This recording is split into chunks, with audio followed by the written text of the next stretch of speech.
Okay, let's highlight a certain paradox, a certain difficulty. It's like you're walking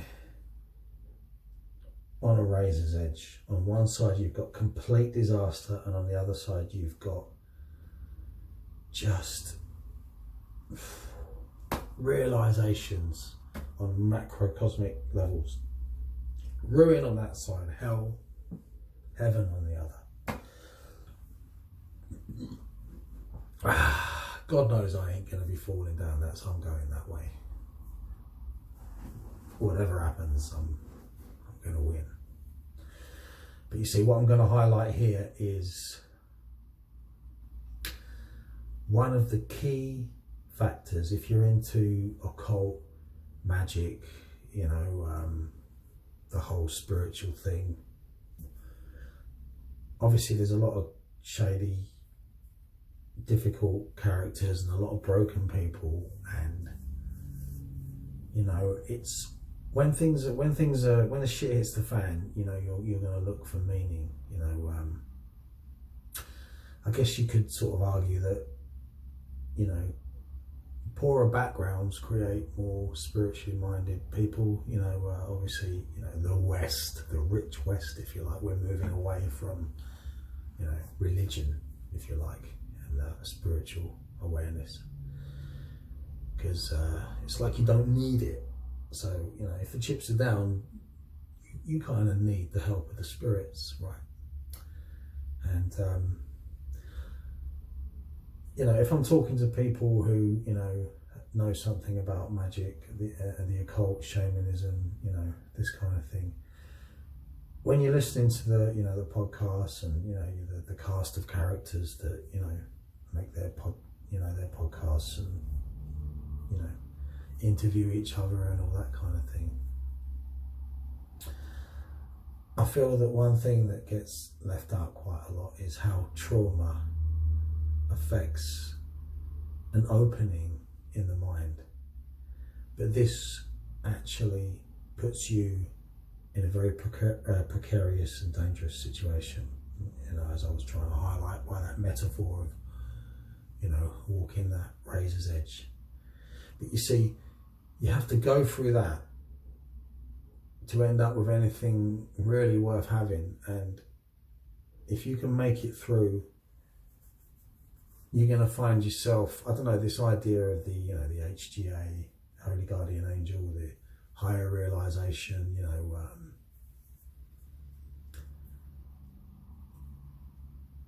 what I want to say is that no one is unbreakable.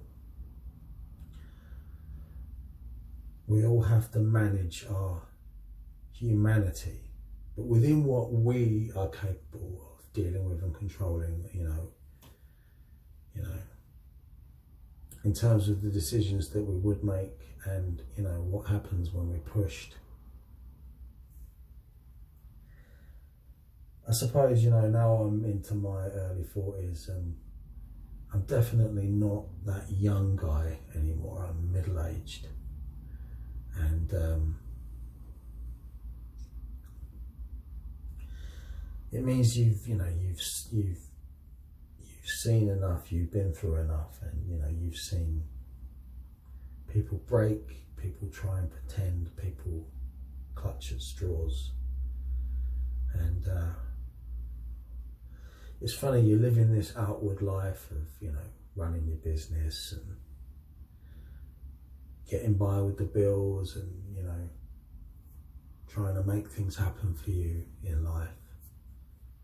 And there's a secret centre at the heart of that. A kind of place of rest, a kind of, you know, a sense of priorities that is engendered through those stressful times, and the results that you've seen come about through your work. You see, what happens is when you start communicating with the spirit world with an intention of being someone, it starts answering back. When you start, you know, going out your way to engender conversation and, you know, perhaps help from, you know, angelic entities, you know, using various, you know, Renaissance magic techniques, this kind of thing. What you'll find is that those threads of the weird, they start becoming stronger, and they start reaching out, and they start to work their way in such a way that you're going to be tested. And one particular analogy that comes to mind right now is, I don't want to go into details.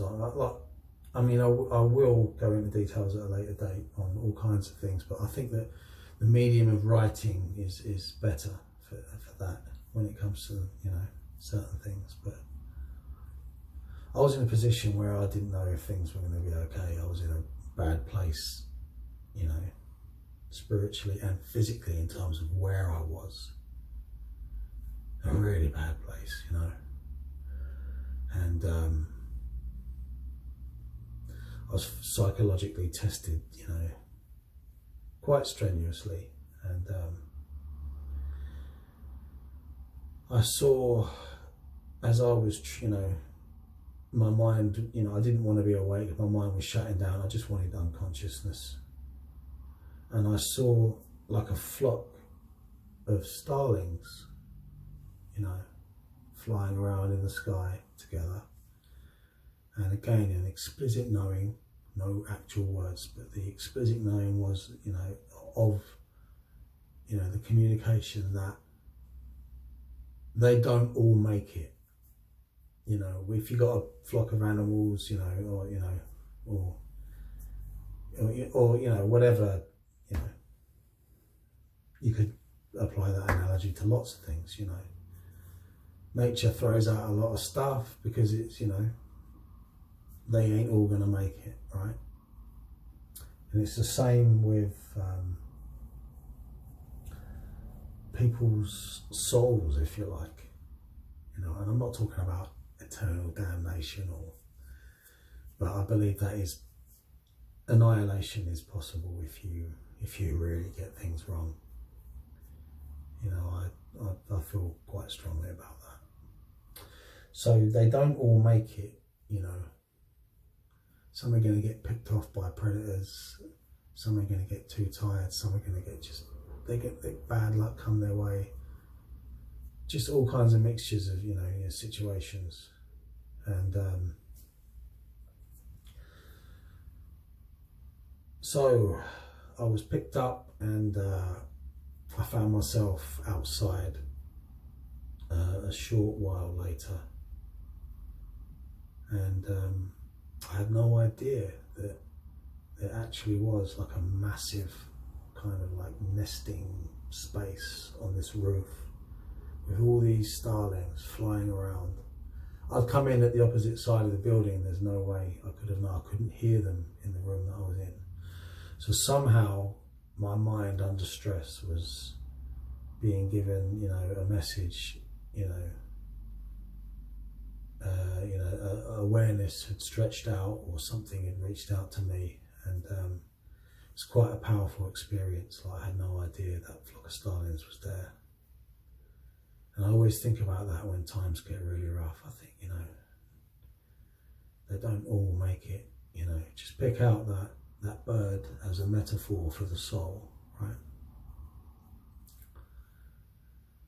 You want to be the one that makes it. Because, you know, the true reckoning of this life takes place on the exit. Yeah, you reap what you sow here and things, you know, but like anything can happen. But the true reckoning of, and you know, you don't have to be perfect, you know, there's mistakes you can make where it's too late for you, believe me, you know, that's possible. That's evident from just taking a look at life in general. But, you know, there are things that can be rectified if you make an honest effort and you reach out and you try really hard and you learn patience and humility, and you have a kind of secret confidence in your ability to affect things in the outside world, which always has to remain secret while the act is underway, because that's part of the rules, right? Don't want to get any evil eye on your secret ambitions, yeah? So trauma itself and childhood stuff, if you've ever been bullied, abused, violence, estrangement, not feeling like you're a valid member of society at certain times in your life, being beaten down, rejected, it can break you. But if you get there just in time, it's going to open up something in you whereby that trauma, that brokenness will become your greatest asset. Literally transmutes into wisdom. And no one is unbreakable in a practical sense, but it's your intentions that really count. So you don't have to be, you don't have to have a massively high IQ to work out what I'm trying to say here. And I'm trying to say a lot of these experiences that I've been having, believe me, I've told you in these videos so far,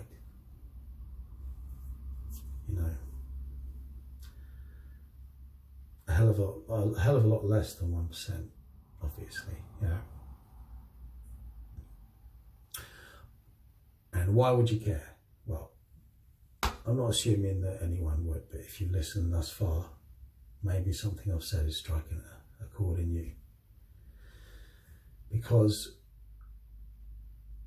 it's easy to look at success, especially the way society is constructed, and we have to keep moving and being productive and this kind of thing. There ain't a lot of time for, there is in my life, but I'm talking in general, there ain't a lot of time for the special things, right? There's not a lot of time given because too busy competing, and by the time, you get to the end, you're going to be fit to drop,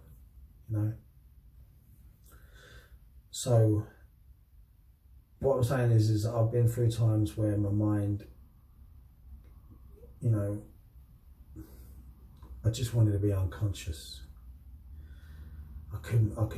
You see, there's, what happens is if you get pushed to the limits, if there's more grief coming in than your capacity to be able to handle it, obviously that breaks some people, and we've all seen that happen to people, right? But there can also be a kind of overspilling where you kind of just get used to it, and then you start to observe the fact that, I find it amazing, Jordan Peterson hit the nail on the head. That's one of the reasons why the guy is so popular recently, and always will be, I'm sure. If you turn against being itself, you are fucked. Everything gets worse. If you take on responsibility, things will get better slowly, gradually. There are certain situations where there's nothing you can do. Of course, I'm not forgetting that I highlighted that earlier, But that's extremely rare. If you have liberty, if you have the capacity to still operate and function, and you haven't done anything you can't live with. And obviously I'm speaking, if you even care about what I'm saying, you're going to be someone that has a heart, right? So let's not go to crazy places, yeah. The trauma creates an opening if you have the intelligence and you know, you have an interest in these subjects and you desire to be, you know, a practitioner, you know, that your, you know, what was your greatest tragedy will become your greatest victory. And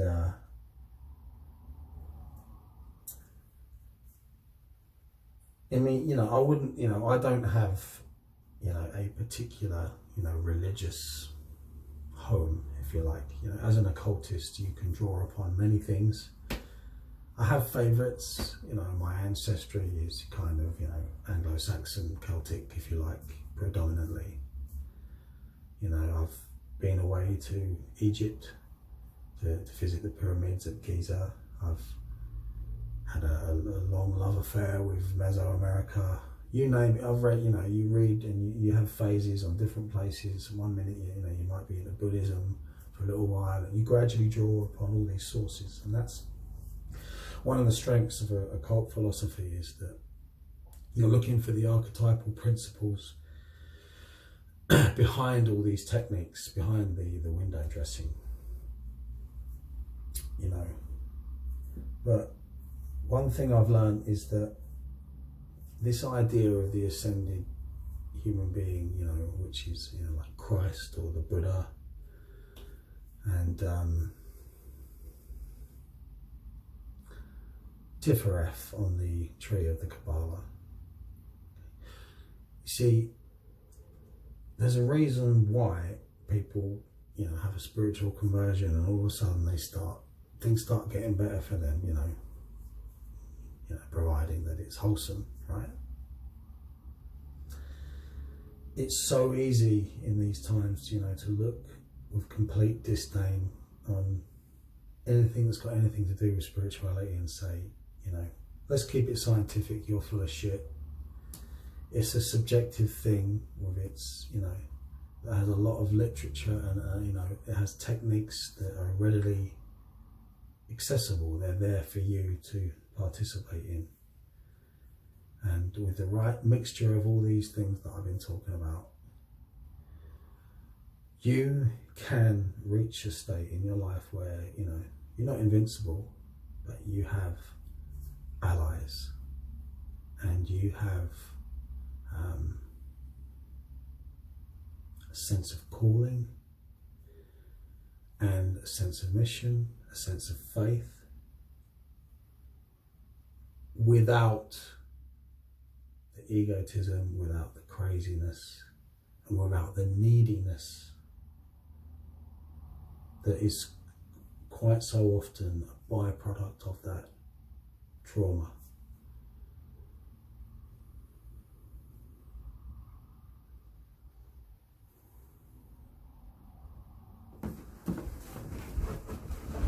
You know what I'm saying?